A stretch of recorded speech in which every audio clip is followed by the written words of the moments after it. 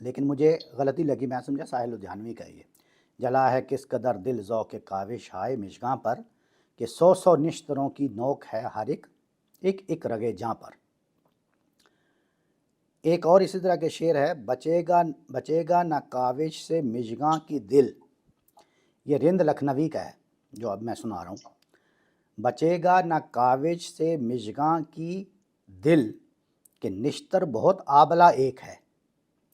یہاں پہ بھی وہاں پہ بھی اس نے واضح کر دیا کہ کاوش سے مراد کیا ہے۔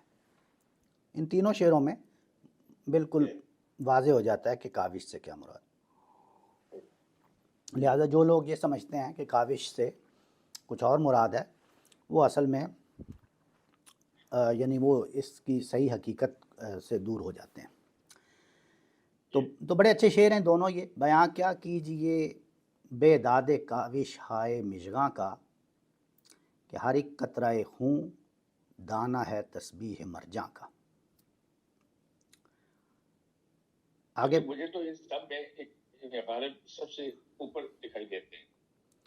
جی اس میں کوئی شک نہیں ہے، اصل میں تو یہ سارے شعر جتنے بھی اس کے بعد آئے ہیں یہ غالب ہی سے انسپائرڈ ہیں، یعنی نہ صرف یہ کہ یہ ایک ترکیب ہے۔ خوبصورتی کے ساتھ انہوں نے نا وہ سن لیا اور اس سے وہ قطرہ خون کا تسبیح کا دانہ بن جائے، پھر اس کو تسبیح مرجع میں پروتے ہیں، بہت خوبصورت۔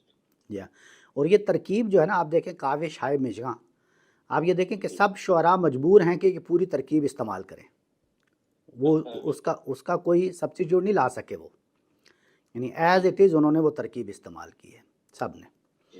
تو یہ اسی سے انسپائرڈ ہیں سارے۔ بہت اچھا شعر ہے، بیاں کیا کیجئے بے داد کاوش ہائے مژگاں کا۔ دوسرے مصرے میں جو ہے نا، اصل میں جو مبالغہ ہوتا ہے شاعر کی، یہ خوبی ہوتی ہے مبالغہ۔ یہ مبالغہ یعنی جتنا مبالغہ کوئی کر سکے، یہ وہ مبالغہ رائی وہ والی نہیں ہے جو، یعنی یہ شاعرانہ مبالغہ ہوتا ہے۔ اور اس میں یہ شاعرانہ مبالغہ جو ہے، اس میں کیا بات ہے، اس کا ایک اپنا حسن ہوتا ہے۔ جتنا وہ آگے چلے جائیں، وہ اپنے اس کی گرفت کے اندر رہ کے، اپنے ایک دائرے کے اندر رہ کے اس چیز کو، یعنی ایسا نہ ہو کہ آپ اتنا مبالغہ کر دیں کہ وہ چیز ٹوٹ جائے، اس کا دائرہ ٹوٹ جائے اور آپ اس کے تخیل سے باہر نکل جائیں، ایسا نہ ہو۔ تو غالب جیسا شاعر جو ہے اس کو تو کیا بات ہے اس کی، بیاں کیا کیجئے بے داد کا۔ یہ بہت اچھی طرح دوسری خوبصورتی اس میں یہ ہے بے داد کے معنی ہوتا ہے، ہم سمجھتے ہیں عام طور پر اس کی داد نہ دینا، تعریف نہ کرنا، جی اس کو ریکگنائز نہ کرنا، جی لیکن ظلم کے معنی میں استعمال کر کے اس کو اور خوبصورت بنا دیا۔ بالکل۔ آپ مبالغے کی بات کر رہے تھے، تو تعلی اور مبالغے میں کیا وہ ہے فرق؟ آپ بتائیں۔ میں تو سوال کر رہا ہوں۔ ایک ہی چیز ہے، بالکل اچھا۔ ہاں بالکل ایک ہی چیز ہے، صرف یہ کہ بعض اوقات مبالغہ جو ہے وہ اسی چیز کو ایگزیجریٹ کر کے، یا جیسے یہاں پہ کیا ہے نا، آپ یہ دیکھیں کہ کوئی آپس میں تعلق نہیں ہے دونوں چیزوں کا، یعنی بظاہر حقیقتاً کوئی تعلق نہیں ہے، یعنی بے داد کاوش ہائے مژگاں ایک چیز ہے، اس کا تسبیح مرجاں کے دانے سے کوئی تعلق، کوئی موافقت اس طرح نہیں ہے۔ اس کو بنا دینا، آپس میں جوڑ دینا دونوں چیزوں کو، یہ یا اس کے اوپر والا شعر دیکھیں، ایک طرف باغ رضواں ہے، ایک طرف طاق نسیاں ہے، کوئی تعلق ہی نہیں ہے، یعنی کوئی تعلق ہی نہیں ہے۔ یہ ہے مبالغہ۔ لیکن تعلی بھی اس کو کہتے ہیں کہ آخری درجے میں مبالغے کی آخری حد تک چلے جائیں، لیکن شعر کو شعریت سے گرنے نہ دیں۔ مبالغہ تو کوئی بھی کر سکتا ہے نا، تو تعلی اور مبالغہ دونوں ایک ہی اس میں ہیں، لیکن اس کی علویت کو ختم نہ ہونے دینا، اس کی اعلیٰ ترین ایسی بات، یہ دونوں چیزیں اس دونوں کی مثالیں ہیں۔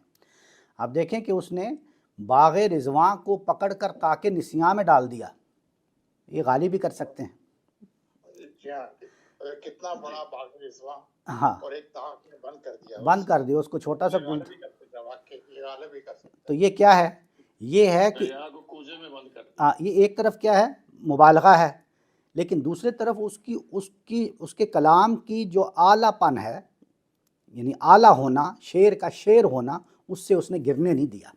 ایسا نہیں ہے کہ آپ ایسے بہت سارے مبالغے آپ نے سنے ہوں گے شعراء کرام سے یا خطباء سے بھی کہ وہ بات اتنی بڑھ جاتی ہے. میں مثال نہیں دینا چاہ رہا تھا لیکن اب آ گئی مثال. آپ دیکھتے ہیں ہمیں ہمارے ہاں آج کل جو حوروں کی مثالیں دی جاتی ہیں تو وہ ہے کیا ہے؟ وہ مبالغہ ہے، لیکن وہ اتنا مبالغہ کر دیا جاتا ہے کہ وہ پھر لیکن ملک صاحب دیکھیں کہ داغ رضوا اور داغ نسواں ان کو آپس میں جوڑا کیسے ہے؟ بس یہی چیز ہے نا، اس کو کہتے ہیں تعلی. یعنی اتنا بلندی پر لے جانا کہ بظاہر کوئی موافقت، کوئی اس کی مطابقت نظر نہ آئے، لیکن اس کے اندر پھر بھی قائم رہے بات.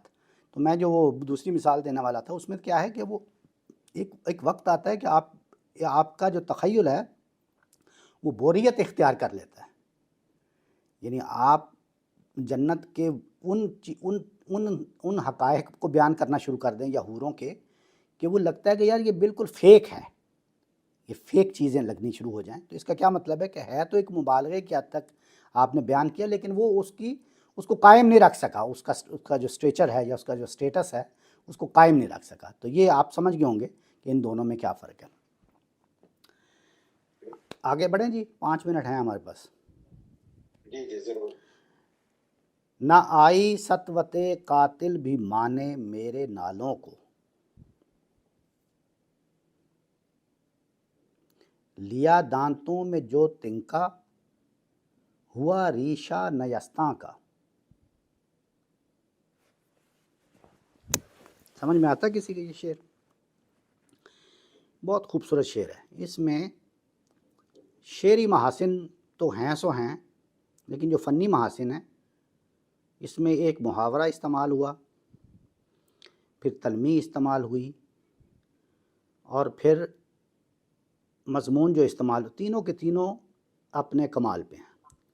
اب دیکھیے کیا ہے. سب سے پہلے تو نہ آئی سطوت قاتل، قاتل کی سطوت، قاتل کا روب دبدبا، میرے قاتل کا روب دبدبا، سطوت قاتل. نہ آئی سطوت قاتل بھی مانے، آئی مانے، یعنی مانے آنا، یہ محاورہ ہے. مانے آنا یعنی اس میں مانے ہو جانا، اس میں کوئی رکاوٹ پیدا کر دینا، ہرڈل پیدا کر دینا، کوئی ریسٹرکشن پیدا کر دینا، اس میں رکاوٹ پیدا کرنا. تو وہ رکاوٹ پیدا نہیں کر سکا. کون نہیں کر سکا؟ سطوت قاتل. نہ آئی سطوت قاتل بھی مانے، میرے قاتل کی سطوت، میرے قاتل کا روب دبدبا مانے نہیں آ سکا، روک نہیں سکا. کس چیز کو؟ میرے نالوں کو، یعنی میری فریاد کو، میری طلب عفو کو، میری رونے پیٹنے کو، میری جو گزارشات کو، میری جو میں گزارشات کر رہا تھا یا کرنا چاہ رہا تھا. بعض اوقات جو آپ کے سامنے شخصیت ہوتی ہے وہ اتنی بڑی شخصیت ہوتی ہے کہ آپ اس کی سطوت یا اس کے روب یا اس کی پرسنالٹی کے دباؤ میں آ کے آپ وہ درخواست ہی نہیں کر پاتے، آپ وہ بات ہی نہیں کر پاتے. میری بات سمجھ گئے نا؟ تو یہاں کیا ہے؟ نہ آئی سطوت قاتل بھی مانے میرے نالوں کو. میرے قاتل کا جو روب اور دبدبا تھا اس کی وجہ سے ہونا تو یہ چاہیے تھا کہ میری بولتی بند ہو جاتی، ہونا تو یہ چاہیے تھا نا، لیکن میری بولتی بند نہیں ہوئی. میرے نالوں کو مانے نہیں آئی سطوت قاتل، میرے نالوں کو سطوت قاتل بھی مانے نہ آئی. یہ ہے پورا اس کی نثر. میرے نالوں کو سطوت قاتل بھی مانے نہ آئی. مانے نہ آئی یعنی اس میں کوئی ہرڈل پیدا نہیں کر سکی، کوئی رکاوٹ پیدا نہیں کر سکی، روک نہ سکی. نہ آئی سطوت قاتل بھی مانے میرے نالوں کو. یہ تو ہو گیا ایک مصرے میں ساری بات انہوں نے انفیکٹ کہہ دی. اب دوسرے مصرے میں ایک تلمیح ہے، لیا دانتوں میں جو تنکا، ہوا ریشہ نیستاں کا. اب ہوا ریشہ نیستاں کا، اس کو تھوڑی دیر چھوڑ دیں آپ. دانتوں میں جو تنکا، اس کا تعلق تاریخی واقعے سے ہے، بالکل جیسے ہم نے سب سے پہلی غزل میں ایک پڑھا تھا نا کہ پرانے زمانے میں بادشاہوں کے دربار میں جو کاغذی لباس پہن کے جاتے تھے فریادی. یہ پڑھا تھا نا، یاد ہے نا؟ سب سے پہلا شعر تھا غالباً کلام کا. کاغذی ہے پیرہن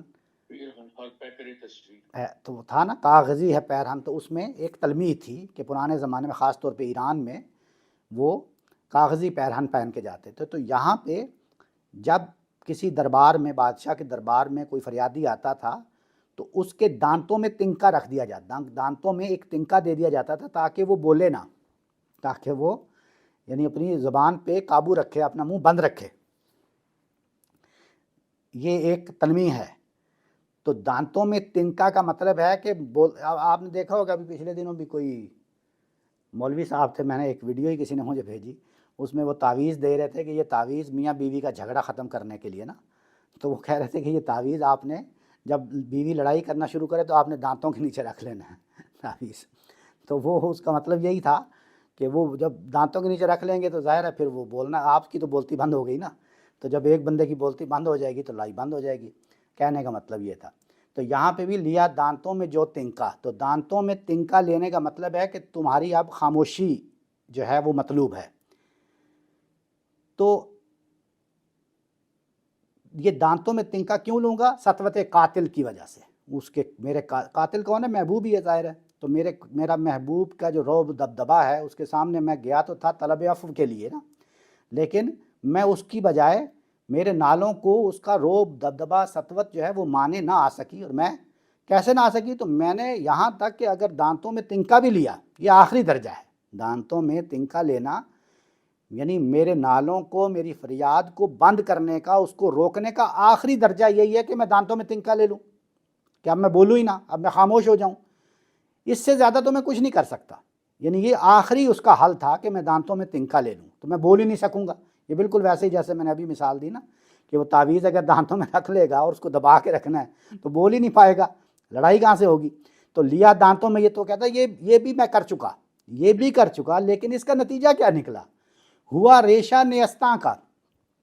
نیستاں کہتے ہیں بانسری کو. تو وہ جو تنکا میں نے رکھا تھا وہ بانسری بن گئی، اور بانسری بن کے وہی میرے نالے اور وہی فریاد جو ہے وہ اپنی پوری آب و تاب اور پوری طاقت کے ساتھ بڑھ گئے. یعنی وہ ہونا تو یہ چاہیے تھا کہ دانتوں میں تنکا لے لیا ہے، اب تو یہ آخری، جیسے کہتے ہیں نا، آخری کیل ٹھونک دیا. اس سے بڑھ کے میرے نالوں کو کیا مانے آئے گا؟ اس سے بڑھ کے میری فریادوں کو کون چپ کر سکے گا کہ میں نے دانتوں میں تنکا لے لیا؟ لیکن ہوا کیا؟ میرے ساتھ کیا ہوا؟ میرے ساتھ تو اس کی سطوت جو ہے، اس کا جو دبدبا ہے، اس کا جو روب ہے، وہ بالکل مانے نہیں آیا، کوئی کام نہیں کر سکا، بلکہ الٹا ہو گیا کہ جو دانتوں میں نے تنکا رکھا تھا وہ بانسری بن گئی. اور وہ بانسری جو ہے وہ فریاد کو کئی گنا بڑھا کے اس نے میری فریاد جو ہے وہ پیش کرنی شروع کر دی. نہ آئی سطوت قاتل بھی مانے میرے نالوں کو، لیا دانتوں میں جو تنکا، ہوا ریشہ. ریشہ کہیں گے فارسی میں، اردو میں ریشہ بھی پڑھ سکتے ہیں. ہوا ریشہ نیستاں کا. نئے کہتے ہیں نا، نئے بانسری کو کہتے ہیں. نیستاں کا ریشہ یعنی بانسری کا وہ ریشہ یا سلاخ، ویسے ریشہ دھاگے کو کہتے ہیں. نہ آئی سطوت قاتل بھی مانے میرے نالوں کو، لیا دانتوں میں جو تنکا، ہوا ریشہ نیستاں. یہ واضح ہوا جی؟ یہ پھر جی سر، جی سر. مبالغہ بھی واضح ہو گیا. ہاں جی، تنکا اور ریشہ کا ذرا واضح کریں. تنکا تنکا تو تلمیح ہے نا جی. تنکا تو میں نے عرض کیا کہ وہ تو ہو گیا کہ جب تنکا، آپ پرانے زمانے میں یہ ہوتا تھا کہ کسی کے منہ میں تنکا رکھ دینے کا مطلب یہ ہوتا تھا کہ اب آپ کچھ نہیں بولیں گے، اب آپ خاموش رہیں گے. ابھی میں نے ایک مثال بھی دی، آپ نے یقیناً دیکھی ہوگی، یہ ٹی وی پہ ایک ویڈیو کلپ اس میں سوشل میڈیا پہ تھا، کسی پیر صاحب وہ اس کو دے رہے ہیں تعویذ کہ جب میاں بیوی کا جھگڑا ہو جائے تو تم نے یہ تعویذ اپنے دانتوں میں دبا لینا ہے. تو وہ جو تعویذ دانتوں میں دبانے، حالانکہ وہ تعویذ کچھ نہیں ہوگا، وہ دانتوں میں دبانے کا مطلب یہ ہے کہ اپنی بولتی بند رکھنی ہے تم نے. تو پرانے زمانے میں تنکا جو ہے وہ دبا لیتے تھے، اس کا مطلب ہے کہ اب تم نے بولنا نہیں ہے.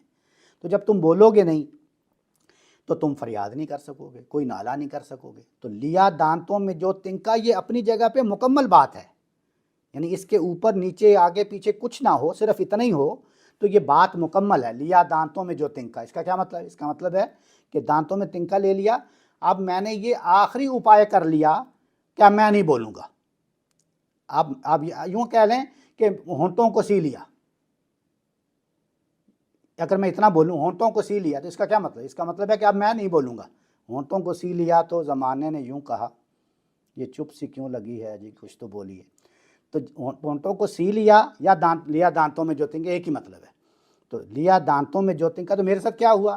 دانتوں میں تنکا لینے کے نتیجہ تو یہ نکلنا چاہیے تھا نا کہ اب میری بولتی بند, اب میں کوئی فریاد کوئی نالہ نہیں کر سکوں گا. لیکن اس ہوا ریشہ نیستاں کا, وہ تنکا جو تھا وہ بانسری بن گئی, وہ بانسری بن گئی, ریشہ بن گیا, اس کی سلاخ بن گئی, بانسری کی سلاخ بن گئی, وہ بانسری کا ریشہ بن گیا. اور کیا مطلب ہے اس کا؟ اس کا مطلب ہے کہ جو میں فریاد زبان سے کر رہا تھا, اب وہ بانسری کی آواز میں کئی گنا بڑھ کے فریاد بن گئی. وہ نالے بڑھ گئے میرے, اور بھی زیادہ پر تاثیر میرے نالے ہو گئے. تو اس لیے کہنے کا مطلب یہ ہے کہ سطوت قاتل جو ہے وہ کسی صورت بھی میرے نالوں اور میری فریاد کو مانے نہیں آ سکی.